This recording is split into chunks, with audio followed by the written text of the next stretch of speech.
আদম আলাইহিস সালামকে আল্লাহ পাক যখন দুনিয়ায় পাঠিয়ে দিলেন, হযরত হাওয়া যখন দুনিয়া আসলেন, আর শয়তানের বুজুর্গি সব শেষ হয়ে গেল। শয়তানে বলল, আল্লাহ আমার সব ইবাদত নষ্ট হইল আদমের জন্য। আমি তোমার কাছে ফরিয়াদ জানাই, তুমি 7টা জাহান্নাম বানাইছো, এই জাহান্নাম আরো বানাও। আমি তোমার এই জাহান্নামগুলি তোমার বান্দাগুলি দিয়ে ওয়াসওয়াসা দিয়ে এই জাহান্নাম ভরে দেব। যে আদমের জন্য আমার সমস্ত ইবাদত পণ্ড হলো, সেই আদম সন্তান সব আমি জাহান্নামে পাঠাবো। আল্লাহ রাব্বুল আলামিন বললেন, এই কোরআন শরীফের ভিতরে আছে, আল্লাহ পাক বলেছেন, ও আমার ফেরেশতারা, শয়তান কি বলল শুনেছো? আমার বান্দা যখন শয়তানের ওয়াসওয়াসায় পড়ে একটা নেকের একটা গুনাহ নিয়ত করবে, গুনাহ করার নিয়ত করবে, গুনাহটা করে নাই, পাপ লিখবা না। গুনাহ করা হয়ে যাওয়ার পর একটা গুনার জন্য একটা গুনাহই লিখবা। আর যদি আমার বান্দা কোন একটি নেকির কাজের নিয়ত করেছে, হজের নিয়ত করেছে, হজে যায় নাই, মাদ্রাসা মসজিদে দান করবে, চট্টগ্রাম তাফসিরুল কোরআন মাহফিলে দান করবে, করে নাই এখনো, শুধু নিয়ত করেছে, নেক নিয়তের কারণে আমলনামায় একটা নেকি লিখে দিবা। আর যখন নেকের কামটা করা হয়ে যাবে, আল্লাহ পাক বলেন, মান জাআ বিল হাসানাতি ফালাহু আশরু আমসালিহা। নেকের কাজটা যখন করা হয়ে যাবে, আমার বান্দার আমলনামায় একটা নেকের পরিবর্তে 10টা গ্রেস মার্ক লাগাইয়া 10 গুণ বাড়াইয়া দিবা। সুবহানাল্লাহ। আমি বান্দা, আল্লাহ পাক বলেন, বান্দার কোন আমলের উপরে আমি জুলম করি না। বান্দা যদি যে সব কাজ করবে, সমস্ত নেক কাজের জন্য আমি তাকে সওয়াব দান করব। শুধু তাই না, সৎকর্মশীল ব্যক্তিদের রুজিতে আমি বরকত দিয়ে দিব। সুবহানাল্লাহ কোন। ভালো কাজ যারা করবে তাদের রুজিতে আল্লাহ পাক কি করবেন?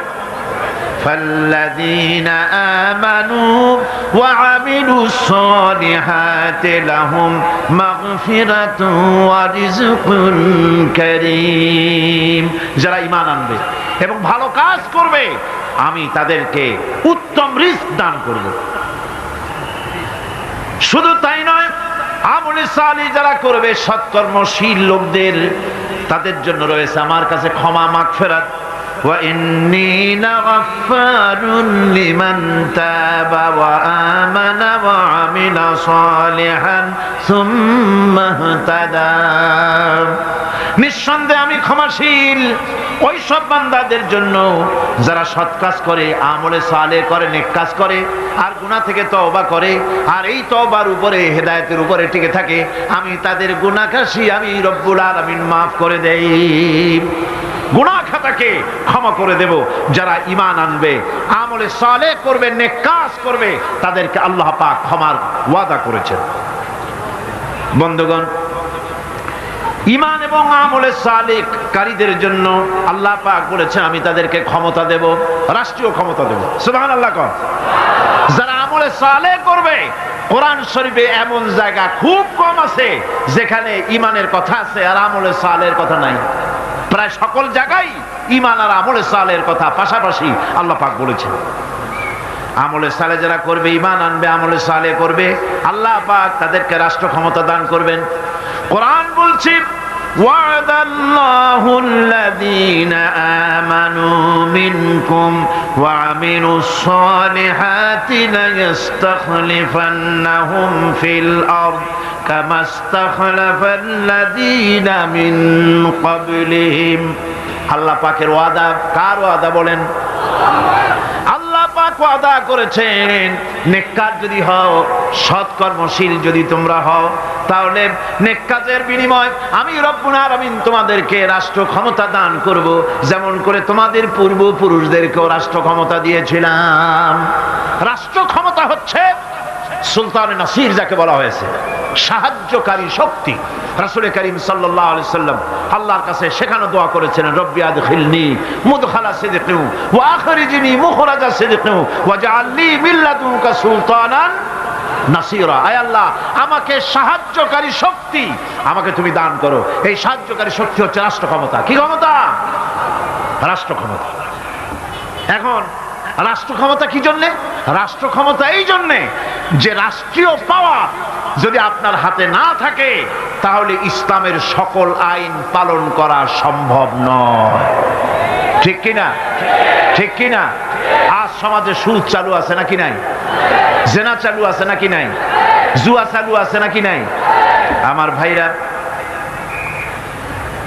আমার এই দেশে, এই উপমহাদেশে পাকিস্তান, ইন্ডিয়া, বাংলাদেশ, এই দেশগুলির মতো এত মাহফিল কোথাও হয় না। পৃথিবীর কোথাও এত মাহফিল হয় না। এই মাহফিলের কারণেই এই দেশের মানুষগুলি আল্লাহর মেহেরবানি, মাথায় টুপি আছে, মুখে দাঁড়িয়ে আছে, অসংখ্য মসজিদ মাদ্রাসা হয়েছে। আল্লাহর ওলিরা, বড় বড় আলেম এবং পীর বুজুর্গরা এই দেশে দ্বীনের দাওয়াত দিয়েছেন, সুদের বিরুদ্ধে কথা বলেছেন, ঘুষের বিরুদ্ধে কথা বলেছেন। কিন্তু আপনারা বলেন, এই শত শত বছর পর্যন্ত ওয়াজ নসিহত করে, পীর মুরিদি করে আর তাফসীর করে সুদ বন্ধ হয়েছে নাকি? বোঝেন না কথা? সুদ বন্ধ হয়েছে, ঘুষ বন্ধ হয়েছে, জিনা বন্ধ হয়েছে, বেশ্যালয় বন্ধ হয়েছে। কিয়ামত পর্যন্ত এই পদ্ধতিতে হবে না। কথা বুঝে আসছে? ওয়াজ করে, তাফসীর করে যদি সুদ আর ঘুষ বন্ধ হয়ে যেত তাহলে রাসূলুল্লাহর চাইতে বড় ওয়াজ আল্লাহর দুনিয়ায় আর নাই। তিনি ওয়াজ করে বন্ধ করে দিতেন, কিন্তু তা হয় না। আল্লাহর ঘরের ভিতরে 360টা মূর্তি ছিল। 13টি বছর ধরে নবুয়াতের মক্কি জিন্দেগিতে আল্লাহর নবী একটা মূর্তিকেও আল্লাহর ঘর থেকে সরাই দিতে পারেন নাই। কথা ঠিক কিনা? কিন্তু যখন মদিনা মুনাওয়ারায় গেলেন, ইসলামী রাষ্ট্র হাতে পেলেন, এবার নবীজি ইসলামী রাষ্ট্রের প্রধান, এখন তিনি প্রেসিডেন্ট। সাহাবায়ে কেরাম আমলে সালেহ করেছে, ঈমান এনেছেন, আমলে সালেহ করেছেন, বদৌলতে আল্লাহ ক্ষমতা দিয়েছেন। এবার রাষ্ট্র ক্ষমতা হাতে। রাসূলুল্লাহ মক্কা দখল করলেন, কাবার ঘরের মধ্যে প্রবেশ করলেন, হাতে একটা লাঠি ছিল, মূর্তিগুলার মাথায় আঘাত করলেন, বললেন, জা আল হক ওয়া যাহাকাল বাতিল ইন্নাল বাতিলা কানা যাহুকা। সত্য সমাগত, মিথ্যা অপসৃত। সমস্ত মূর্তিগুলি ঘর থেকে বের করে দিলেন। আজ আর কারো ক্ষমতা নাই এই মূর্তি টিকাবার জন্য আগায় আসে সিনা পাইতে, যে মূর্তি ভাঙ্গেন কেন? আছে কেউ? আছে কেউ? শুধু তাই না, কাবা ঘরে ঢোকার জন্য চাবি যার কাছে থাকে সে লোকের আজ আর টাকা লাগে নাই।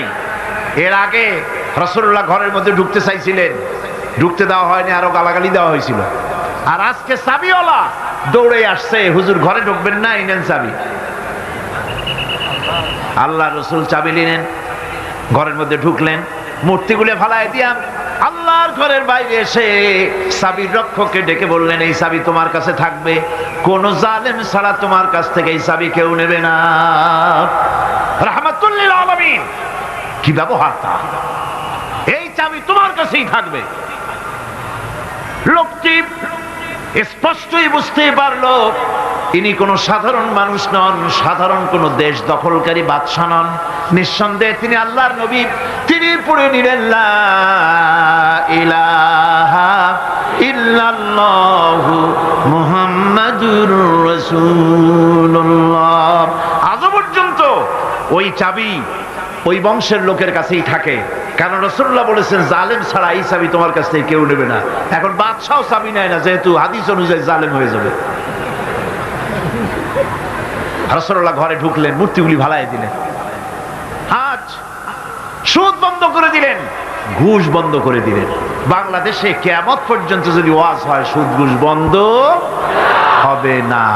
তবে হ্যাঁ, বাংলাদেশে একটা জায়গা আছে যেখানে বসে সুদ একদিনই বন্ধ করে দেওয়া যায়। সেটা কোন জায়গা? কোন জায়গা? আপনারা খুব ভালো করে বুঝেছেন, সেটার নাম সংসদ। কিন্তু গোটা জাতির কপাল খারাপ, যারা সুদকে মায়ের সাথে জিনা করার মতো গুনাহ মনে করে, সেই লোকগুলির আধিক্য পার্লামেন্টে জাতি বানাইতে পারে নাই। যদি তা হতো, বাজেট বক্তৃতার ভেতরে আমি বলেছিলাম, স্পিকার সাহেব এই বাজেট যারা তৈরি করেছে সরকার এবং এই বাজেট প্রস্তুতকারী কিয়ামতের দিন অবশ্যই আল্লাহর দরবারে আসামি হবেন, কারণ পুরা বাজেট সুদ ভিত্তিক। আর সুদকে আল্লাহ পাক হারাম করে দিয়েছেন, জঘন্যতম হারাম। সুদের মধ্যে 70টি গুনাহ, তার 70 গুনাহ হলো নিজের মাকে নিকাহ করা। নাউযুবিল্লাহি মিন যালিক।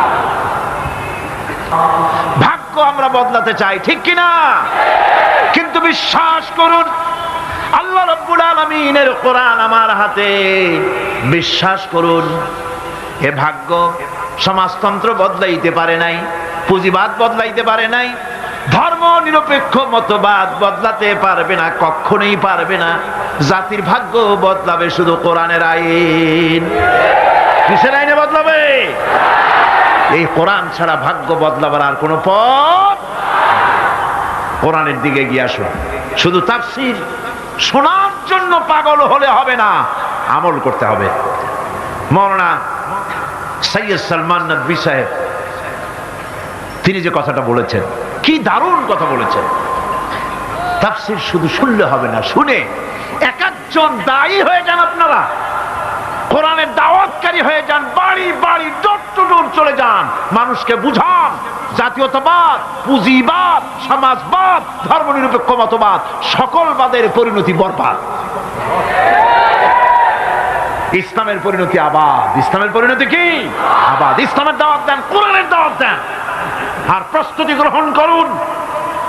নির্বাচন যখন আবার আসবে, কোরআনের লোকগুলো পাঠিয়ে দিবেন। আল্লাহ যেন তৌফিক দেন, আল্লাহ যেন তৌফিক দেয়। জোরে কোন আমিন। ভাইরা আমার, আমলে সালেহ যারা করবে, সৎ কাজ যারা করবে, আল্লাহ তাদের জন্য জান্নাত দান করবেন। জোরে বলেন সুবহানাল্লাহ। রব্বুল আলামিন বলেন, والذين آمنوا وعملوا الصالحات سندخلهم جنات تجري من تحتها الأنهار خالدين فيها أبدا। আল্লাহ রাব্বুল আলামিন বলেন, যারা ঈমান এনেছে আর যারা সৎ কাজ করেছে, আমি তাদেরকে অবশ্যই জান্নাত দান করব। সুবহানাল্লাহ। এমন জান্নাত দেব যেই জান্নাতের নিচের থেকে শতত প্রবাহিত নহর প্রবাহিত রয়েছে। এত সুন্দর জান্নাত তারা পাবে। এটা হচ্ছে আল্লাহর ওয়াদা। এটা কার ওয়াদা? সৎকর্ম যদি করেন, ভালো কাজ যদি করেন, আল্লাহ পাক সৎকর্মশীলদের জন্য জান্নাত দিবেন। তারপরে আল্লাহ আবার কি বলছেন শোনেন। আল্লাহ পাক বলেন, সন্দেহ করো না, আমার কথায় কোনো সন্দেহ করো না। ওয়াদাল্লাহি হাক্কান ওয়া মান আসদাকু মিনাল্লাহি কিলা।